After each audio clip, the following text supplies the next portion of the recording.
तो सांगवान साहब, देश के विकास में उज्ज्वला योजना इतनी बड़ी योजना और उसमें मेघालय का इतना बड़ा रोल, इसमें सबसे बड़ा चैलेंज क्या है?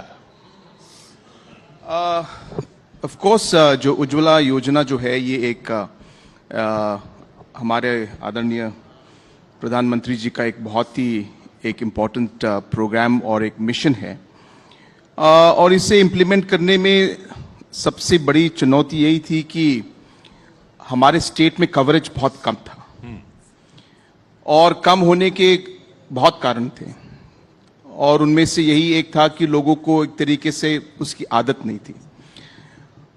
तो ये बदलाव और सोच में जो बदलाव जो लाना था लोगों के मन में और लोगों की सोच में, इसे काम करने में समय लगा। तो अवेयरनेस, कनेक्टिविटी, हमारे गांव काफी दूर हैं, हमारा स्टेट हालांकि पॉपुलेशन में छोटा है लेकिन हमारे यहाँ पे 7,000 गांव हैं और इन गांव में से ऐसे 1,800 गांव हैं जहां पे आज भी रोड कनेक्टिविटी एक बहुत बड़ी चैलेंज है। तो ऐसे अलग अलग चुनौतियां थी लेकिन उसके बावजूद मुझे खुशी है कि हम लोग इस प्रोग्राम को आगे बढ़ा पाए। अभी भी काफी कुछ बाकी है लेकिन काफी हद तक हम लोग आगे बढ़ चुके हैं। तो ये तो अच्छी खबर उन घरों के लिए जहां धुआं मुक्त हो जाएंगे वो, लेकिन इस बीच हमने जो खबर देखी वो मेघालय के लिए नहीं, देश के लिए चिंता की बात कि बिरनीहाट देश का, दुनिया का सबसे पोल्यूटेड जगह बन गई। उसके लिए उसके पीछे सबसे बड़ा कारण क्या मानते हैं आप? यहाँ पे कुछ एक दो चीजें हैं जो मैं इनफैक्ट अपॉर्चुनिटी लेके मैं इसको यहाँ पे कहना चाहता हूँ मंच पर। बर्नीहाट जो टाउन है, हाँ, वो असम और मेघालय के बॉर्डर पर है। बॉर्डर पे जब आप मेघालय एंटर करते हैं गुवाहाटी से तो आप बर्नीहाट क्रॉस करते हैं। बर्नीहाट बहुत पहले से असम के साइड से भी और मेघालय के साइड से भी एक इंडस्ट्रियल एरिया अनाउंस करके वहां पे काफी यूनिट्स लगे और इसमें असम के साइड से अगर आप देखें तो जो रेड कैटेगरी यूनिट्स जो हैं वो मेघालय के नंबर से 3 गुना ज्यादा असम की तरफ में है। क्योंकि बर्नीहाट का नाम मेघालय से जुड़ा है तो एक तरीके से उसका पूरा जो रिस्पॉन्सिबिलिटी हमारे ऊपर आता है और हम इससे बिल्कुल हम फेस करेंगे, लेकिन ये एक जॉइंट एफर्ट है और मैं आप सबको ये बताना चाहता हूं कि ये रिपोर्ट आने के बाद दोनों असम सीएम और मैं, हम लोगों ने 1-2 बार वीडियो कॉन्फ्रेंसिंग और टेलीफोन में बात की और दोनों स्टेटों की तरफ से एक बहुत ही एग्रेसिव क्रैकडाउन अभी शुरू हुआ है और मैं असम के हमारे मुख्यमंत्री को भी मैं धन्यवाद कहना चाहता हूं कि उन्होंने इमीडिएट एक्शन लिया और उसके तहत आज काफी इंडस्ट्रीज जो अलग अलग रूल्स को फ्लॉन्ट कर रही थी, काफी यूनिट्स को हमने आज बंद कर दिया है और जो जो यूनिट्स जहां पे उनको अलग अलग इक्विपमेंट्स जो लगाने हैं, जो अपग्रेड करना है, उनमें भी आज एक्शन लिया जा रहा है। तो ये एक वेकअप कॉल है, लेकिन मैं आप सबको ये बताना चाहता हूं कि दोनों स्टेट इसके लिए पूरा जो है कमिटमेंट से हम लोग काम कर रहे हैं और मुझे विश्वास है कि ये टैग को हम लोग बहुत जल्द ही इसे हम लोग दूर कर पाएंगे। तो ये बिरनीहाट की बात होती है तो फिर अब ये भी सवाल उठता है जिसपे जो काफी वक्त से लटका हुआ है वो रेलवे कनेक्टिविटी का। आपने कनेक्टिविटी की बात की कि रोड कनेक्टिविटी भी कम है, रेलवे की कनेक्टिविटी की बात हुई थी लेकिन उस पे कई सवाल उठ रहे हैं कि उस कनेक्टिविटी से आउटसाइडर्स आ जाएंगे स्टेट में, तो क्या रेल कनेक्शन नहीं बनेगा वो शिलोंग तक? ऐसा नहीं है। हमारी कोशिश यही है कि हम लोग अपने कैपिटल को स्टेट से, रेलवे से हम लोग कनेक्ट करें, लेकिन जैसे बहुत सारे स्टेटों में होता है, हमारा स्टेट ही नहीं है कि जहां पे इलीगल इमिग्रेशन हो या किसी भी तरह का इमिग्रेशन हो, अपनी आइडेंटिटी के लिए सभी लोग लड़ते हैं। तो हमारा स्टेट कोई अलग नहीं है उसमें। और हमारे स्टेट में जैसा आप जानते हैं कि हमारी जो ट्रेडिशनल जमीन है, हमारे लॉज हैं, लैंड होल्डिंग सिस्टम है, ये लैंड होस्टिंग सिस्टम हमारा जो है ये कम्युनिटी बेस्ड है। जमीन यानी कि मेघालय में सरकार का नहीं होता, ये कम्युनिटी का, पब्लिक का होता है। और ये बहुत ही एक तरीके से एक यूनिक है और बहुत अच्छी चीज है एक तरीके से। और इसलिए अभी जो रेलवे का जो हमें एक्सपेंशन करना है, इसके लिए हमें पब्लिक से जमीन खरीदना पड़ेगा। और इसकी वजह से जो है काफी चैलेंजेस हैं। इलीगल इमिग्रेशन का इशू वैसे ही हमारे स्टेट में बहुत पहले से ही इसका इशू है। इसके लिए अलग अलग जो ऑर्गेनाइजेशंस हैं जिन्होंने आवाज उठाई है, उन्होंने सजेस्ट किया है कि हमारे यहां पे लॉज होने चाहिए जो प्रोटेक्ट करें इमिग्रेशन, इलीगल इमिग्रेशन, जैसे इनर लाइन परमिट, जैसे इनर लाइन परमिट का है, या अपने कोई लोकल रूल्स भी बने, लॉज भी बने। तो इस इशू के ऊपर भी काफी चर्चा हुई है, काफी काम भी हुआ है, लेकिन हम लोग उस लेवल तक नहीं पहुंच पाए। तो वो कॉन्फिडेंस लेवल जब तक नहीं आएगा तब तक काफी इसके अगेंस्ट जो है लोगों का और कम्युनिटीज का और ऑर्गेनाइजेशंस का काफी रेजिस्टेंस है।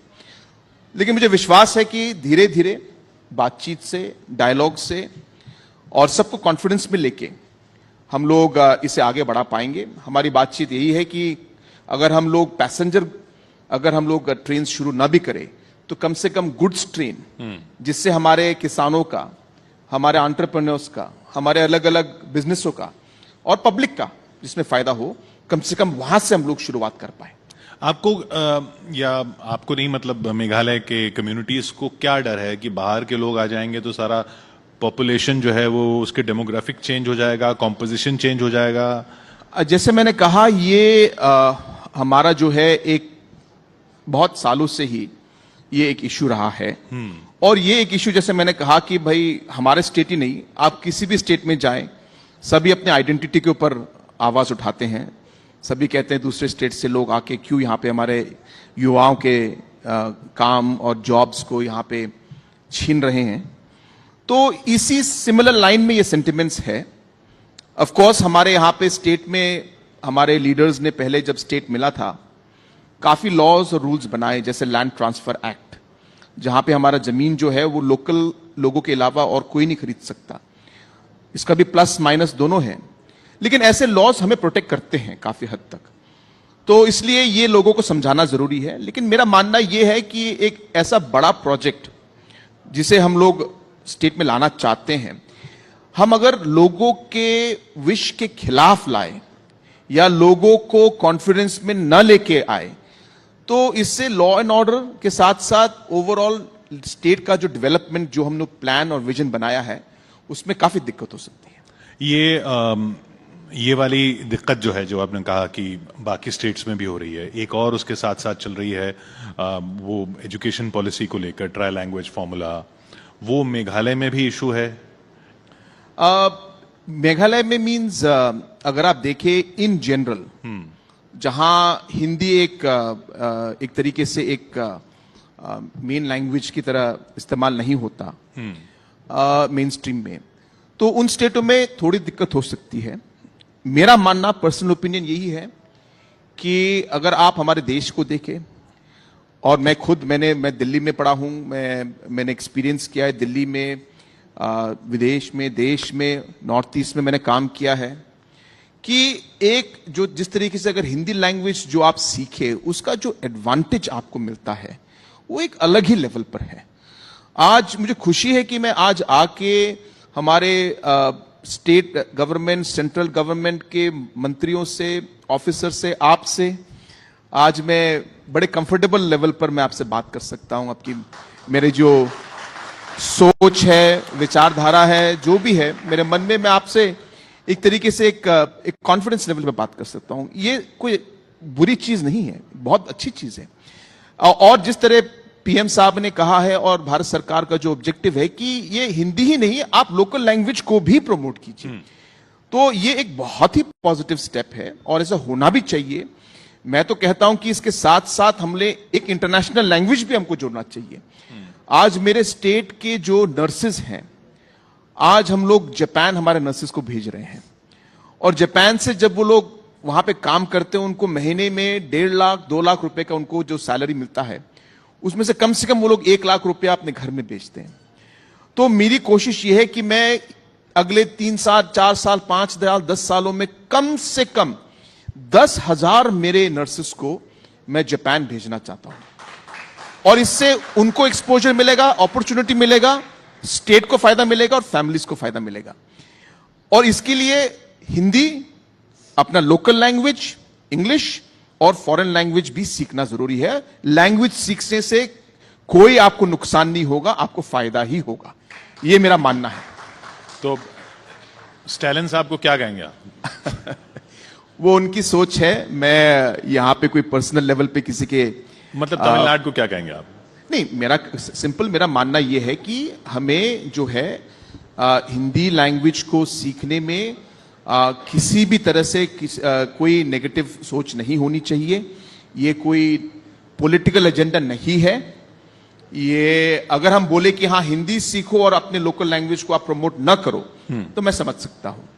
तो जैसे मैंने कहा कि अगर आप कोई एडिशनल लैंग्वेज सीखे, इसमें कोई नुकसान नहीं है, इसमें फायदा ही है। और मैंने पर्सनल लेवल पे देखा है कि आज हिंदी लैंग्वेज की वजह से जो अलग अलग लेवल पर मंत्री लोगों से मेरी बात होती है, मेरे स्टेट को इससे फायदा होता है, क्योंकि मैं उनको जो है एक लैंग्वेज में हमारे स्टेट के प्रॉब्लम्स को मैं समझा पाता हूं और उससे जो काम शायद मुझे 10 दिन, 15 दिन, 20 दिन या 1 साल लग जाए, वो उन कुछ 1 मिनटों में वो समस्या और प्रॉब्लम हल हमें मिलता है और काम होता है, बात पड़ती है। तो मेरे ख्याल से इसमें पॉजिटिव ही है।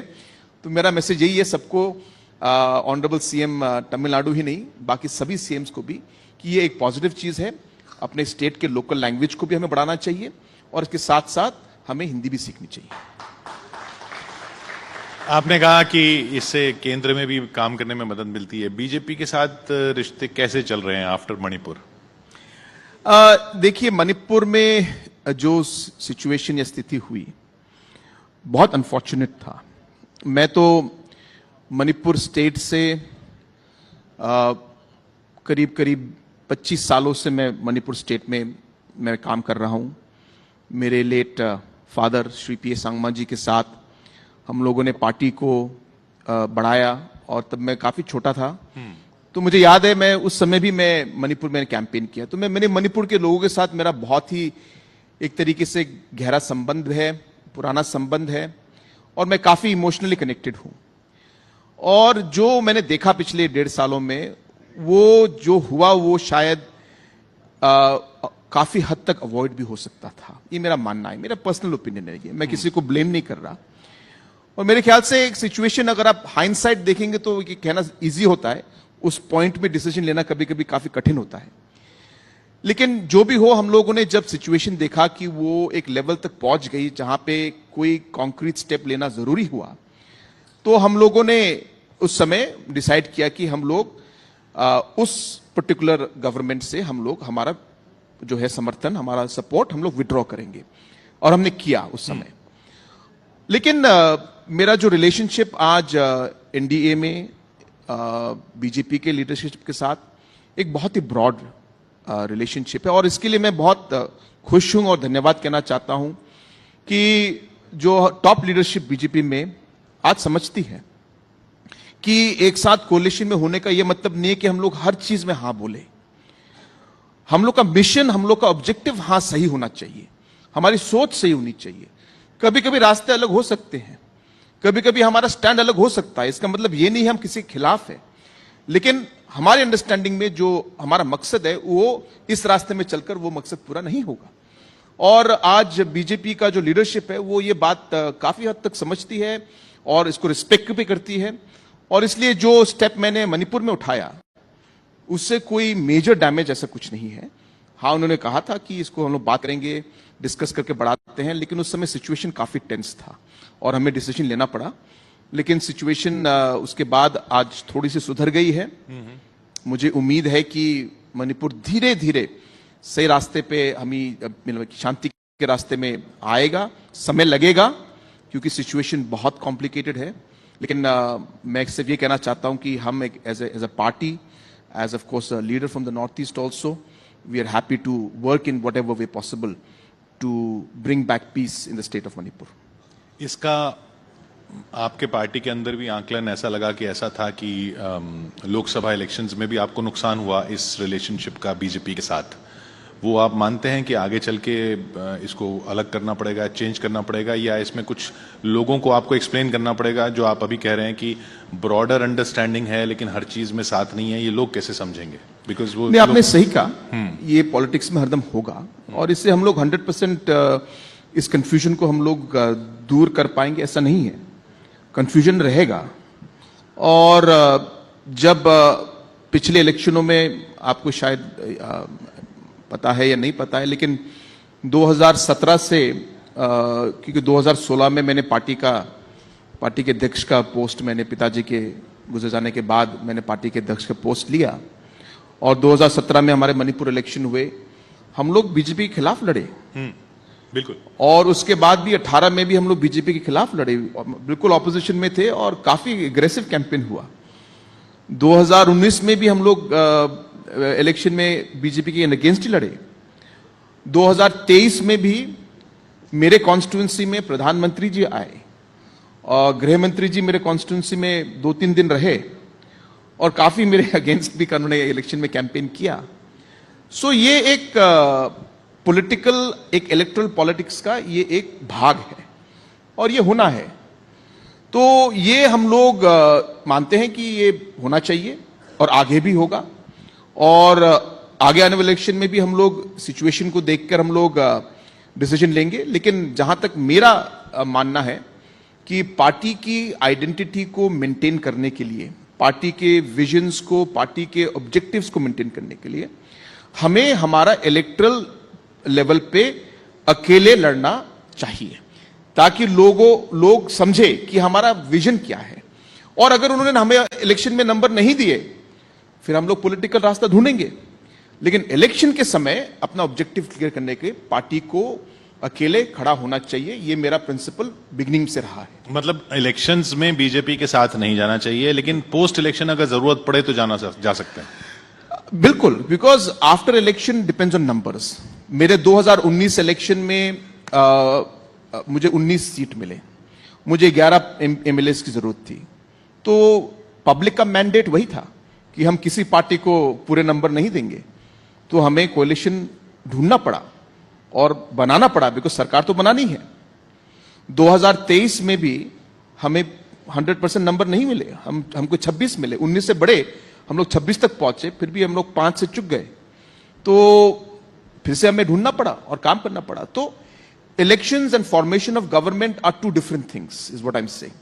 They are of course part of the same coin, but in a way two different parts, because electoral politics is one and government formation and administration is one.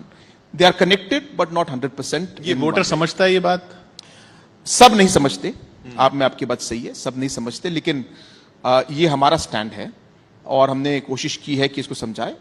Opposition तो बिल्कुल नहीं समझता ये पार्ट और वो issue को लेके आते हैं, बट दैट्स फाइन।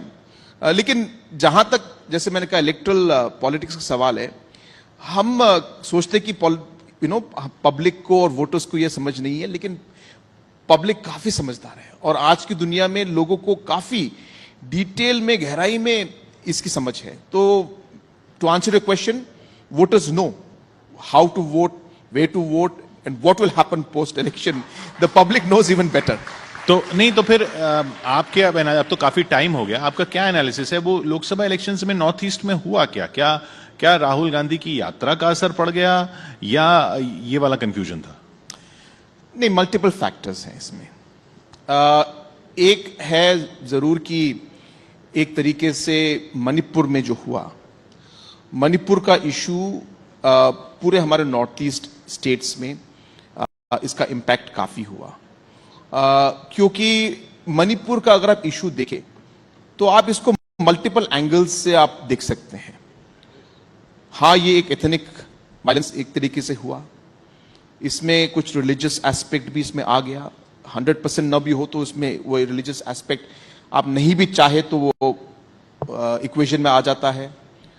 और फिर बाद में जो लोकल इश्यूज वहां पे हुए, अलग अलग law and order situation, cross border issues, infiltration, so on and so fourth.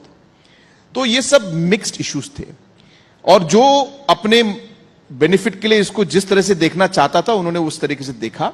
और उसी को उन्होंने इलेक्शन में प्रोजेक्ट किया। और ये एक तरीके से कुछ कुछ एंगल्स में काम कर गया।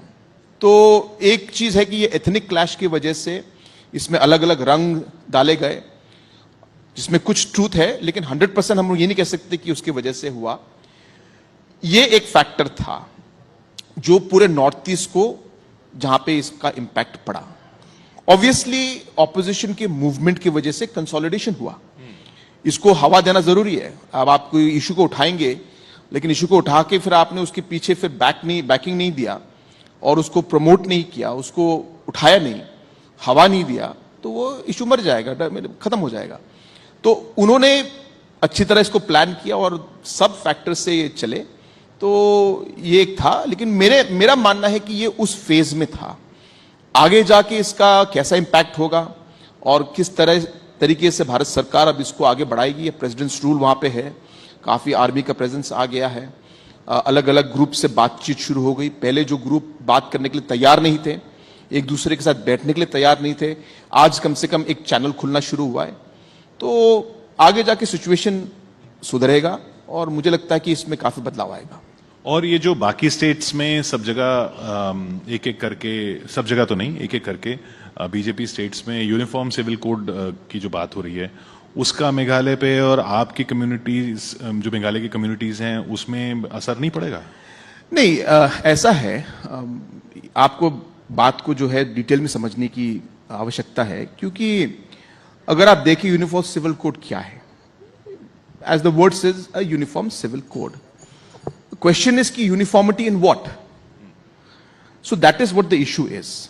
और अगर आप देखें जो उत्तराखंड में जो पास हुआ है, साफ साफ उसमें ट्राइबल प्रैक्टिसेस, ट्राइबल कल्चर्स को एग्जेम्प्ट किया गया है।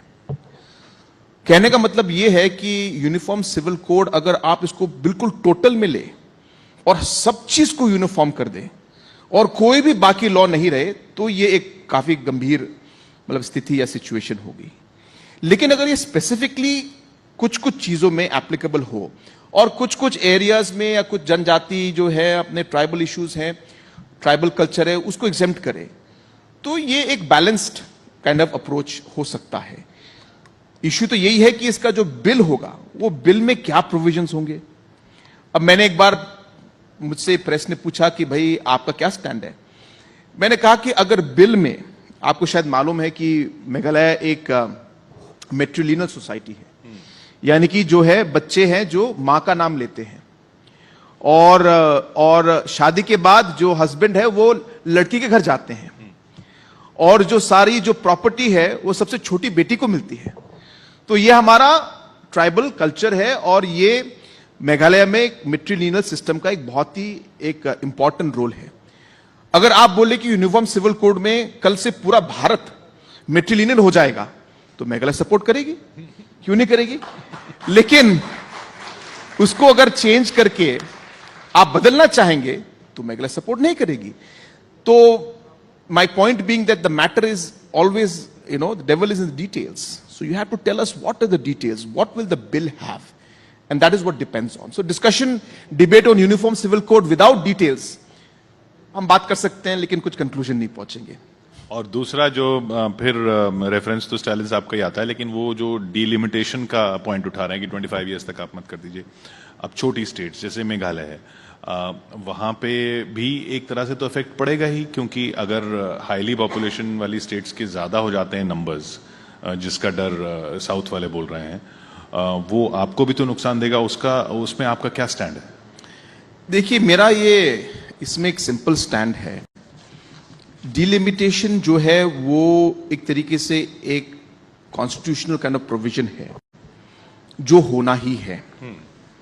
इसे आप रोक सकते हैं 5 साल 10 साल, लेकिन ये एक ओवरऑल डेमोक्रेटिक प्रोसेस के माइंडसेट के अगेंस्ट है ये रोकना इसको। आप ट्रू डेमोक्रेसी में आपका डेमोग्राफी चेंज होगा, इसमें कोई सेकंड थॉट नहीं है, और उसके बेसिस पर हमें हमारे कॉन्स्टिट्यूंसीज को अडैप्ट करने पड़ेंगे।